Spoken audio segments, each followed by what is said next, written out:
चंद्रकांत काळे परिवारासह नातेवाईकांचा घरगुती गणेश उत्सव सोहळा मोठ्या उत्साहात साजरा।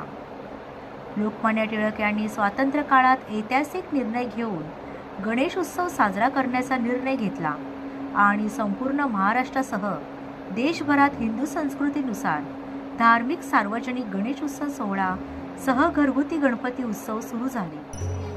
भाद्रपदच्या महिन्यात गौरी गणपती उत्सव मोठ्या आनंदात साजरा होत असून आपल्या या धक्काबुक्कीच्या जीवनात वर्षानुवर्ष आपल्या नातेवाईकांच्या गाठीभेटी होत नाही, परंतु गणेश उत्सव निमित्त सर्व नातेवाईक मित्रपरिवार एकमेकांच्या घरी आवर्जून जात असून श्री गणेश गौरी मातेचे मनोभावे पूजन करीत दर्शन घेत आपल्या मनीचे गाराणे गौरी गणपतीसमोर मांडित असतात। यातीलच गेली 50 वर्षे पूर्वीची परंपरा जपित असणारे सूर्यकांत कारंडे यांनी नेरळ येथे श्री गणेशाची गौरीची स्थापना केली असून मोठ्या उत्साहात व मनोभावे पूजन केले।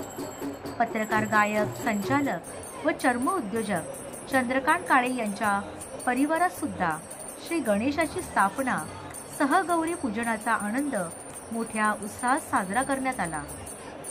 गायक चंद्रकांत काळे यांच्या गायनाने श्री कृष्ण भजन मंडळ नेरळ टेप आली। वारकरी संप्रदाय भजन मंडळ यांनी सुश्रव्य भजन सेवा भक्तिभावे केली।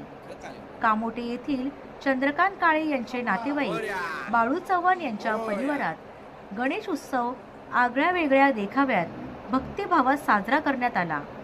दिनांक 12/9/2024 गौरी गणपती विसर्जन मोठ्या थाटात नेरळ दहिवली नदी येथे करण्यात आले। चौफेर वार्ताचे संपादक चंद्रकांत काळे, रायगड, माथेरान।